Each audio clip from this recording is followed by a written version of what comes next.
How's this for a pickup road into a shipper?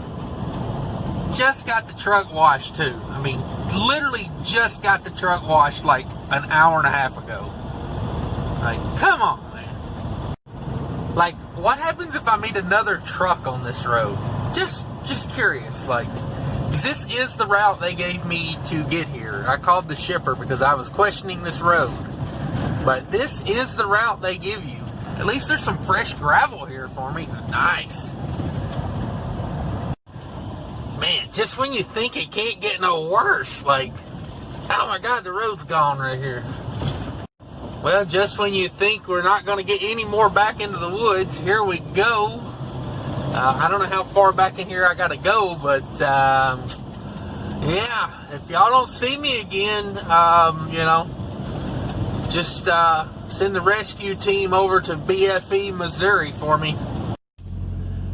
Hey, how's it going out there to everybody? Hope everybody's having a great day. It is Sunday. I am fixing to go chill at the house for a little while. I do have a load on. I have to deliver at 5 a.m. in the morning, about 80 miles away. Probably going to sleep at the customer tonight. I look, they do have parking for trucks, and they do allow overnight parking. Probably going to go sleep there so I don't have to get up so freaking early and get to the truck in the morning. I'll already be in the truck. I'll be at the customer. I can just get in the door, go back to sleep, drive to the yard, and probably going to take a couple days off. So this video is the weekly review video. Got a couple things going on. This week will consist of Monday afternoon last week until tomorrow morning when I get unloaded. And yeah, so that's what it'll be. Monday to Monday. Hey, Diet Mountain Dew goes great with Everclear.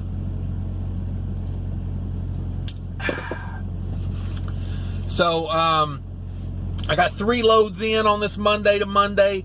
Now, you guys that watch a lot, y'all know I don't like splitting loads. Here's my business, my structure. I like to go from Minnesota, where I got good paying freight and customers, down to like North Carolina, Georgia, Florida, Louisiana, Mississippi, maybe not so much Alabama because I got no connections in Alabama. I try to go to places I got connections. So anyway, I don't like splitting my back hauls. I like coming straight back to Minnesota because I get straight back. I can take a day or two off, or I can grab another good paying load and keep rolling. So I don't like splitting loads because to me, you're kind of wasting time on that back haul to make a little bit of extra money. You know, it's like I can make an extra $100 a day if I split the back haul, or I can just hurry up and get back to Minnesota and be making like $200 to $300 extra a day. So to me, it's better just to get myself back to Minnesota, Wisconsin as fast as possible. And that did not work out this time. North Carolina, what has happened over there? If you ain't got connections over there, man, you are hurting. I know that with North Carolina and Virginia both, because I really don't go over there. I used to not go over there because I didn't have connections. Now I've made a few connections, got a few brokers over there that actually have some decent paying freight, and I try to get in on that. So I did my first load. I did a video about it. If y'all want to go look, it's the last video I did. It's $3,500 on a 2-day run. It's that video. If you guys want to go back and watch that, check that out. Be sure to hit that like button on it and subscribe while you're doing it, because you know, let's face it, what more could you want, really? Anyway, first load was Minnesota to North Carolina. Second load, North Carolina to Missouri, or Misery as I like to call it. Man, this load out of North Carolina was a bunch of garbage. Did not enjoy this run. It was there wasn't a flat spot of road or a straight spot of road in the whole run. And not to mention, I don't want to turn this into a complaint video, but when I got to Charlotte, big accident, Charlotte, sat like 30-something minutes waiting on them to clear that one. Ran up to Asheville, big wreck in Asheville, took like 20 minutes to get through that one. Then got over to Knoxville, construction everywhere. I mean, it was just like felt like I was running an obstacle course. You know what I mean? Like, just, I don't think I went more than like maybe 80 miles without having to come to a stop on the freeway. And it is construction season. It's that time of year, you know. That's why I got on my orange shirt, in solidarity of construction season. I actually bought a couple of these shirts. I really like them. They're Dickies. They're like a real good material, but they're thin. I don't know. Maybe I won't sweat so much in them, you know, because I sweat when I breathe. And I thought about, you know, it being an orange shirt like this for Halloween, I'm going to paint a couple white stripes around it and go as a construction barrel for Halloween. You know what I'm saying? But anyway, yeah, North Carolina load, no bueno if you ain't got connections. I got over there, got unloaded on Wednesday. Got unloaded Wednesday night.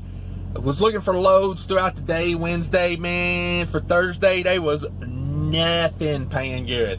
I called my people that over at the brokerage that has the chicken, and they didn't have nothing coming out that I could get a hold of until Friday, going back to Minnesota. They really didn't have nothing that I could get. Everything was already like taken. They had one load like Friday afternoon, and I'm like, I'm unloaded on Wednesday afternoon. I'm not waiting 2 days for a load that pays, you know, $2 a mile. So then I called my people up in Norfolk, and I really like those loads out of Norfolk, but they didn't have nothing till Friday as well. He said he could have something Friday morning going back to Minnesota, but I couldn't wait. And I like that guy there. I actually called the guy that owns the carrier I'm leased to and told him about that in Norfolk, because we end up over in that area a lot, like Southern Virginia, out toward the coast in North Carolina. We got a lot of customers that run out there. You know, we got a lot of restaurant customers, so when you get toward the coast, you know, you get more restaurants for the tourism dollar and whatnot. So you know, I called them, told them about it, and they actually, now we've got one of our guys in the office is actually like working on getting more of those loads, you know, steadily, like, you know, predictable. That way people don't call up and book them all up, you know, like, you know, we're getting like 5 a week or whatever now, like, you know, on the books. Like, the guy don't even post them, like, they just send us 5 of them a week. So that's good. I like it when I can do stuff like that for the company, because I know that helps the company. It helps me, because now, you know, when I go to that area, I don't even have to worry about calling the guy and trying to, you know, figure out which one, this, that, and the other. I just know pretty much like anything he's got going back to Minnesota, we already got on lockdown. So, you know, it's win-win. And if you're in business long enough, you'll learn to start doing stuff like that, making some contacts and working with people. And if you don't learn to do that, then you're probably not meant to be in business. And, you know, I don't know, call, what company? Call Crete. I got Crete parked over here. So I was like, call Crete and go drive for them. So, that load out of North Carolina, 1,100 miles, 40,000 pounds, 26 degrees continuous, and not paying enough, honestly. I mean, I'm just trying to do the math in my head here. It's probably like $1.85 a mile to the carrier. I got to take 20% out of that. Are you kidding me? I'm pulling freight for $1.50 to the truck. What did I do? Lease on to Hirschbach? I mean, come on. Still digging on Hirschbach, by the way. Man, they got the best trolls over at Hirschbach. I know they probably got a guy that sits in the office all day and just goes and like hunts down Hirschbach haters and defends Hirschbach. I had the number one guy, if you are watching this, the Hirschbach Defender guy, if you're watching this video, stop saying you got 20 years of experience every time you leave a comment. I got like 10 accounts defending Hirschbach, and they're all, I've been driving for 20 years. You don't know what you're talking about. And I'm like, man, it's odd. Every one of you guys been driving for 20 years. I mean, how many 20 exactly on 20-year drivers does Hirschbach have leased on over there? I mean, it's got to be a ton of them.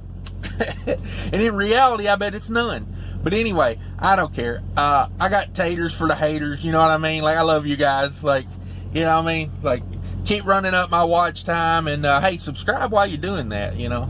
But anyway, enough on my ragging on Hirschbach rants. If you want to hear more ragging on Hirschbach, by the way, I've got a couple videos where I rag on them pretty good, so check those out. yeah, that load was nothing. I didn't like that load. Not a fan of that load. Yeah, it left the trailer in a mess. Oh my God, when I opened up the trailer, it was a load of chicken bits. You know, like, it was not the good parts of the chicken. Let me just put it that way. It was like all peckers and lips. You know what I mean? So yeah, it was, and man, they put them in these huge boxes. You know, I mean, if y'all guys saw a reefer, you've probably done stuff like this before.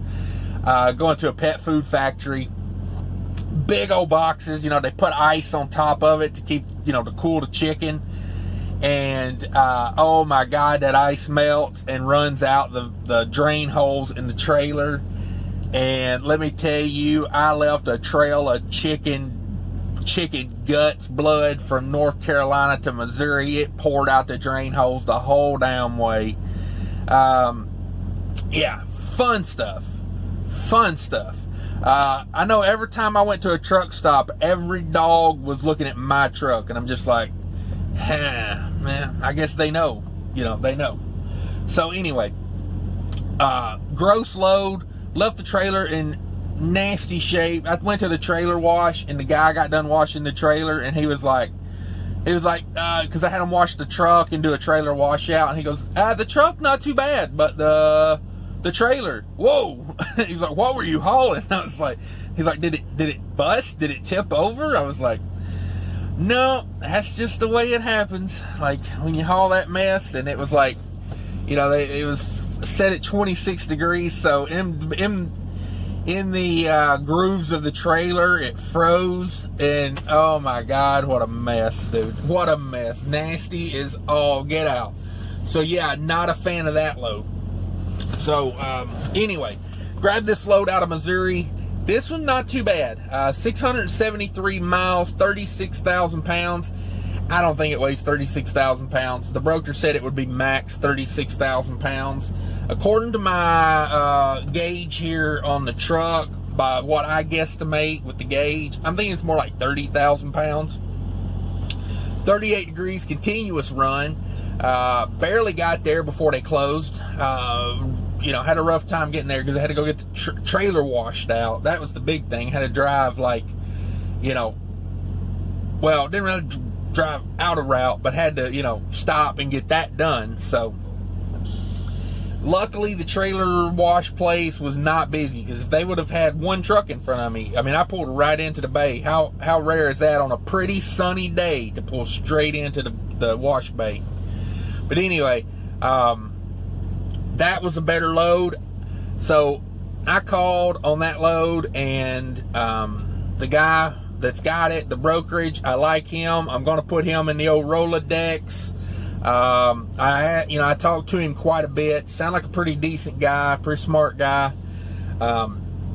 He's got loads in Missouri and in southern Iowa for decent rates. Not great, but decent. Maybe something to get me back to Minnesota. He's got like a couple areas he runs loads to. Minnesota is a big one out of Missouri, so that's good. Most of his loads are under 1,000 miles. I feel weird running a load under 1,000 miles. Like, I run these long loads a lot, and to do 673 all-mile load it kind of felt weird. When I picked it up, I was thinking about it. I was like, all right, I got to be there by Monday morning, and this was Saturday morning, and I was like, oh, I got to get it picked up Saturday morning. I got to run it. Then I got to think, I'm like, that's like 300 something miles a day. Like, I could do that in reverse. But anyway, called him. He had 1,050 on it. It's a 673 mile load. I told him I'd prefer to be in it at 1,500. He said, I don't have 1,500 in it. And after talking to him for a little while about the loads he's got and stuff, I didn't really think he was bullshitting me when he said he didn't have 1,500 in it, because, maybe he doesn't have 1,500 in it. I don't think all people are lying, scum. So, I agreed to 1,250. All's good. This was about noon. So, about 4 p.m., I get a phone call from him. And I'm like, instantly I'm like, don't cancel the load. Before I even answer, I'm like, oh, man, he's going to cancel this load on me. And, you know, it's like, I need a Saturday pickup going to Minnesota. Like, you're not going to get many of those, you know. And this was, let's see, yeah, this was Friday afternoon at 4 o'clock. He calls me, and I'm like, I'm going to end up deadheading home, because there's not going to be another load to Minnesota with a Saturday pickup. You know, it's like, I had a lot of criteria, you know. So anyway, he calls me, I answer. He's like, hey, the customer just got back to me on that load, and they're going to do the $1,500 for you. And I was like, what? Like, he's like, yeah, I left him a voicemail earlier, just couldn't get a hold of him. And I mean, I already got a rate con signed for $1,250. Like, the deal is done. Like, that dude could have just took that $1,250 and put it straight in his pocket. Or not the $1,250, the $250, from $1,250 up to $1,500. That dude could have took that $250, put it straight in his pocket, and just never told me about it and went on about his day. I really salute that guy, you know. Like, that is so rare, and that's why I say he's in the Rolodex now, because the fact of the matter is, like, just because I haul a load for you don't mean we're friends. It don't mean I'm going to be looking to haul more loads for you. It means you got me to where I needed to be one time. Congratulations. Now, if it's a good load, it loads quick, it unloads quick, it pays decent, you know, it don't ruin the trailer, which that's kind of a meh. But, you know, if you can line up all those things, then yeah, we'll think about it. Because that's like that Norfolk load you know, we're working on more now. Man, they load that in about, I think the longest I've ever been there was an hour to get paperwork in hand. Showed up, opened doors. Like, when you pull in there, you don't even go in and check in first. They got a sign at the gate that says, open doors, pick a door, and then come in. I mean, like, that place is pumping them out. So anyway, loads quick. You know, it's like they say 40,000 pounds. It's never been, well, excuse me, one time it's been over 40,000 pounds. And it was like 42,000. But most of the time it's in like a 35 to 37 range. So, you know, it unloads in like 30 minutes, and it's first come, first serve at the other end. So that's, you know, like, that's a really good, you know, that's why I focused on those for a while, and why I told the company, hey, you know, that's a good deal. We should be on that more. But anyway, back to the load from Missouri to Minnesota, and to finish up this weekly recap. So that load paid okay. Paid much better after he threw the extra $250 in it. That was $2.23 a mile. It went from like $2 a mile to $2.23 a mile, which took me from like, you know, what, $160 something up to $1.78 to the truck. So not bad at all. So my weekly numbers are 3 loads, $7,100 in total revenue, $5,680 after the 20%, so $5,680 to the truck. I spent $960 on diesel this week. Diesel, oh man, I had some horrible fuel mileage. It was down in the 7s, like 7.2, low 7s.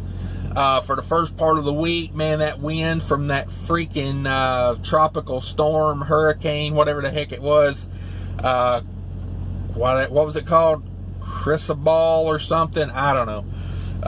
But anyway, the wind and the rain from that killed my fuel mileage at the beginning of the week, but kind of made up for it. The North Carolina load didn't do too great on that one either, honestly, because it was heavy, and I went through the mountains, and you know, coming out of North Carolina, there was a lot of like red lights and stuff, and then accidents, construction.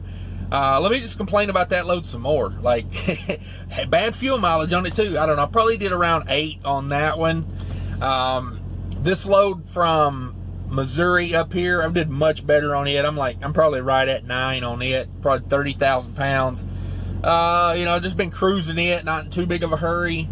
So, I would say for the weekly average, I'm probably at around 8. I haven't done the numbers. I should have did those numbers, but just off the top of my head with the numbers from the first run, everything combined, yeah, I would say I'm probably about 8. Let's say 7.9 just to be safe. So yeah, it definitely was a little harder on fuel type of week with the wind, but hey, it gets you sometimes.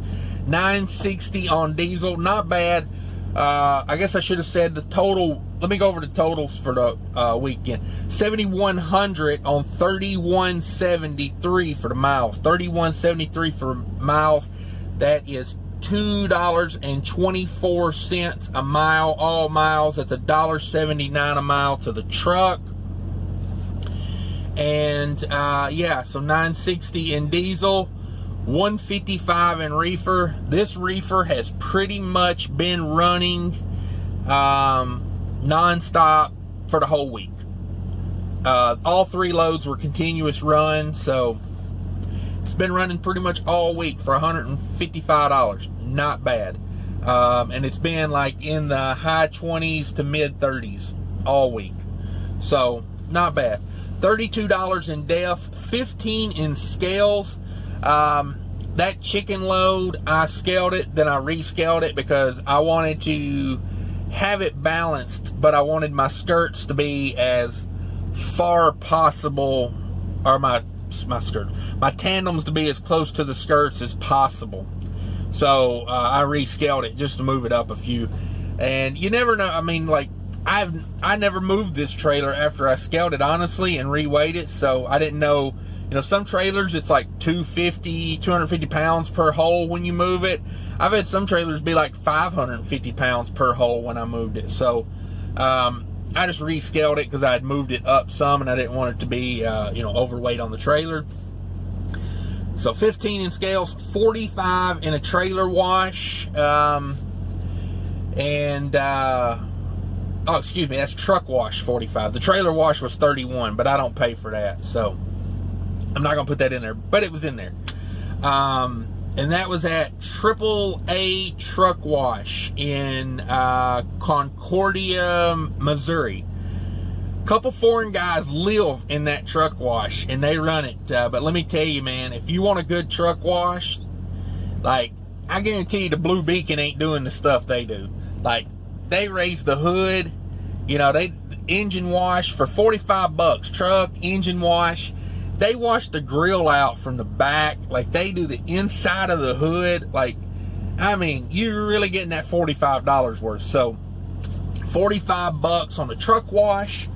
And trailer washes there are $31, which is very fair considering how dirty my trailer. I mean, honest to God, if they would have charged me 50 bucks, 60 bucks for that trailer, like, of course, I don't pay it, so I don't care, but I would have been like, man, y'all earned y'all's money even at 60 bucks. But yeah, 31 bucks for a trailer wash, and that's soaked down and everything.